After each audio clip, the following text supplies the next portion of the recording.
गोंदिया श्रमिक पत्रकार संघ गोंदियाच्या वतीने दरवर्षीप्रमाणे यावर्षी स्वातंत्र्य दिनाच्या औचित्याने टिळक गौरव पुरस्कार आणि गुणवंत विद्यार्थी पत्रकार शेतकरी डॉक्टर्स व सेवाभावी संस्थांचा सत्कार समारंभ आयोजित करण्यात आला। या सोहळ्यात रोजगार व कौशल्य विकास मंत्री मंगल प्रभात लोढा, गोंदिया जिल्हा परिषदेचे अध्यक्ष लायकराम भेंडारकर, आमदार विनोद अग्रवाल यांच्या हस्ते सत्कार करण्यात आला। सोहळ्यात उपस्थित होते माजी अध्यक्ष पंकज रहांगडाले, माजी आमदार राजेंद्र जैन, सभापती दीपा चंद्रिकापुरे, माजी सभापती संजय टेंभरे, भाजप जिल्हा अध्यक्ष सीता रहांगडाले, भाजप नेत्या भावना कदम आणि श्रमिक पत्रकार संघाचे अध्यक्ष हाजी अल्ताफ शेख। मागील 15 वर्षापासून श्रमिक पत्रकार संघ गोंदिया जिल्ह्यातील 10वी व 12वी मध्ये सर्वाधिक गुण मिळवणाऱ्या विद्यार्थ्यांचा, पत्रकारिता क्षेत्रात उत्कृष्ट काम करणाऱ्या पत्रकारांचा, तसेच सामाजिक क्षेत्रातील सेवाभावी संस्थांचा, कृषी क्षेत्रातील शेतकऱ्यांचा आणि वैद्यकीय क्षेत्रातील वरिष्ठ डॉक्टरांचा सत्कार करत आहे। यावर्षी विविध क्षेत्रातील प्रतिष्ठित पुरस्कार प्रदान करण्यात आले। टिळक गौरव पुरस्कार वरिष्ठ पत्रकार विश्वास बोबर्डे, उत्कृष्ट छायाचित्र पुरस्कार वाइल्ड लाईफ फोटोग्राफर त्र्यंबक जरोदे, संपादिका पुरस्कार तांदूळ नगरी पेपरचे संपादक श्रीधर हटवार, कृषी रत्न पुरस्कार महिला शेतकरी मंदा गावडकर, शोध वार्ता पुरस्कार दैनिक भास्करचे प्रतिनिधी शुभम ढोमणे, उत्कृष्ट वृत्तवाहिनी पुरस्कार G24 तास प्रवीण तांडेकर, साधना न्यूज राजेश कुमार तायवाडे, उत्कृष्ट विकास वार्ता पुरस्कार लोकमत समाचार गणेश भदाडे, समाजकार्य पुरस्कार गोंदिया मोक्षधाम सेवा समिती गुणवंत विद्यार्थी पुरस्कार सहयोग multi state credit cooperative society, उत्कृष्ट वृत्तपत्र विक्रेता पुरस्कार संतोष खानोरकर। मंत्री मंगल प्रभात लोढा यांनी संघाच्या कार्याची दखल घेत शुभेच्छा दिल्या, तर उपस्थित पाहुण्यांनीही श्रमिक संघाच्या कार्याचे कौतुक केले। श्रमिक पत्रकार संघ गोंदियाच्या वतीने दरवर्षी पुरस्कार वितरण सोहळा आयोजित केला जाईल अशी ग्वाही देण्यात आली। महाराष्ट्र T24 करिता गोंदिया येथून अभिषेक भटनागर यांची रिपोर्ट। आमच्या जिल्हा परिषदेच्या कृषी आणि पशुसंवर्धन विभागाच्या सन्माननीय सभापती सौ दीपाली चंद्रिकापुरे या कार्यक्रमाला प्रामुख्याने उपस्थित आमच्या गोंदिया नगर परिषदेच्या नगरसेविका भावनाताई कदम, आपल्या श्रमिक पत्रकार संघाचे अध्यक्ष सन्माननीय हाजी अल्ताफभाई शेख साहेब या ठिकाणी प्रामुख्याने उपस्थित आमच्या भगिनी सुधाताई भारद्वाज आणि संचालक करते सन्माननीय संजय गौरव नाव ऐकल्यानंतर जो महाराष्ट्रातून जास्त संजय गौरव आणि संघाच्या वतीने ज्यांचं या ठिकाणी दुष्कृत्य स्वागत केलं असा आदरणीय सन्माननीय व्यासपीठ या कार्यक्रमाला आवर्जून उपस्थित सर्व आमचे पत्रकार बांधव, आमच्या भगिनी आणि परिसरातील ज्यांच्या या ठिकाणी सत्कार करण्याचं ठरलेलं असं सर्व आमचे बंधू, आमच्या भगिनी आणि मित्रांनो, या ठिकाणी सालाबादाप्रमाणे अत्यंत महत्त्वपूर्ण कार्यक्रमाचं आयोजन या ठिकाणी करण्यात आलेलं आहे आणि पत्रकार म्हटल्यानंतर याची बाजू समस्त पाहुणे मंडळींनी या ठिकाणी आपल्याला विशद केलेली आहे। लोकशाहीचा चौथा आधारस्तंभ म्हणजे पत्रकार।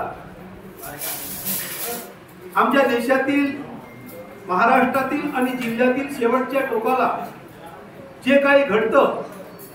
आणि ज्या काही छोट्या मोठ्या समस्या आहेत त्या समस्यांना वाचा फोडण्याचं काम जे करत असतील तर ते पत्रकार करतात। आम्ही सुद्धा एक समाजकारण आणि राजकारण सुद्धा करत असतो। काही गोष्टी आमच्या सुद्धा निदर्शनात येत नाही, त्या निदर्शनास आणून देण्याचं काम जे करत असतात ते आमचे पत्रकार बांधव आणि म्हणूनच आपल्याला लोकशाहीचा चौथा आधारस्तंभ म्हटलेला आहे आणि म्हणून अत्यंत महत्त्वपूर्ण काम आपल्या माध्यमातून येतो आहे आणि ज्या काही छोट्या काही समस्या असतील त्या समस्यांना आपल्या माध्यमातून येतात। आम्ही सुद्धा कधी या गोष्टीकडे निष्काळजी होते, परंतु आपलं लक्ष त्याकडे असते आणि म्हणून प्रत्येक गोष्ट काळजीपूर्वक मग या ठिकाणी आमचे समाजकारणी असतील, राजकारणी असतील किंवा आमचे अधिकारी असतील, कर्मचारी असतील, त्यांना सुद्धा एक सजग राहण्याचं काम आपल्या पत्रकार बांधवांच्या, आमच्या भगिनींच्या माध्यमातून होतं आणि म्हणून एक चांगल्या पद्धतीचं काम आपल्या माध्यमातून होत आहे आणि म्हणून आजच्या या कार्यक्रमाच्या माध्यमातून सगळ्यांचं या ठिकाणी अभिनंदन करतो आहे आणि एवढंच नाही तर आपल्या ज्या श्रमिक पत्रकार संघाच्या माध्यमातून आपल्या जिल्ह्यातील मग टिळक गौरव पुरस्कार असेल, उत्कृष्ट छायाचित्र पुरस्कार असेल, उत्कृष्ट वृत्तपत्र विक्रेता पुरस्कार असेल, संपादकीय पुरस्कार असेल, अशा विविध पुरस्काराचं एक चांगल्या पद्धतीचा सोहळा घेऊन वितरण करण्याचं काम आज 15 ऑगस्ट या दिवशी आपण घेतात। हा एक अत्यंत महत्त्वपूर्ण दिवस आहे। या दिवसाच्या निमित्तानं ज्यांचा पुरस्कार या ठिकाणी देतो फक्त त्यांचाच काम नसून इतर समाजाला, इतर घटकाला सुद्धा एक प्रेरणा देण्याचं काम त्या पुरस्काराच्या माध्यमातून होतं की आपला जो लक्ष आहे, आपला जो विषय आहे की अशा पद्धतीने आज ज्या लोकांचा पुरस्कार घेतला म्हणजे केला, अशाच पद्धतीने इतर लोकांनी सुद्धा चांगल्या पद्धतीचं काम करावं अशी प्रेरणा घ्यावी आणि प्रेरणेच्या माध्यमातून आपण सुद्धा समोर यावं, जेणेकरून गोंदिया जिल्ह्यामध्ये मग आमचा शेतकरी बंधू असेल, आमचा पत्रकार बंधू असेल, एखादा जो आमचे विद्यार्थी आहेत की पुस्तकाचं वाचन करून नाही तर इतर कामात सुद्धा वाचन करून कौशल्य विकासाच्या ध्यास घेऊन आपण समोर येलो, अशा विद्यार्थ्यांचा सुद्धा या ठिकाणी सत्कार आणि पुरस्कार देण्यात आलं आणि अत्यंत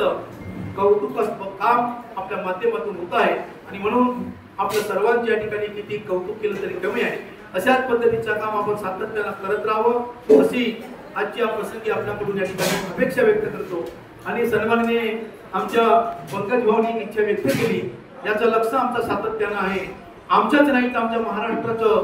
मुख्यमंत्री सन्माननीय फडणवीस साहेब यांच्या सोबत सुद्धा काही पत्रकार बांधवांची आमच्या सोबत आम्ही त्यावेळेस मी बैठकीला हजर होतो, त्यावेळेस चर्चा झालेली होती आणि सातत्यानं हा विषय सुरू आहे. संबंध महाराष्ट्रात त्याचा विषय होणार आहे आणि पंकज भाऊनी सांगितल्याप्रमाणे आपण एकाच वेळ बसू, त्यांच्यावर सल्ला मसलत करून ज्या पद्धतीने करता येईल याच्यासाठी निश्चितपणे आमचं सुद्धा या ठिकाणी सहकार्य राहील अशी या ठिकाणी अपेक्षा व्यक्त करतो. आपण आम्हाला या ठिकाणी बोलावलं, आमचा मान सन्मान केला, या ठिकाणी दोन शब्द बोलण्याची संधी सुद्धा दिली, त्याबद्दल आयोजकांना सुद्धा या ठिकाणी धन्यवाद देतो. परंतु कार्यक्रमाला आम्ही नियोजित वेळेतच येणार होतो, परंतु आमचे मंत्री महोदयाने आम्ही सगळी मंडळी त्यांच्या सोबत होतो आणि अचानक त्याच्यामुळे थोडं आम्ही सुद्धा उशिरा पोहोचलो, त्याबद्दल दिलगिरी सुद्धा व्यक्त करतो आणि पुन्हा एकदा आमच्या 15 ऑगस्ट स्वातंत्र्य दिनाच्या निमित्तानं सगळ्यांना या ठिकाणी शुभेच्छा देतो आणि या ठिकाणी धन्यवाद.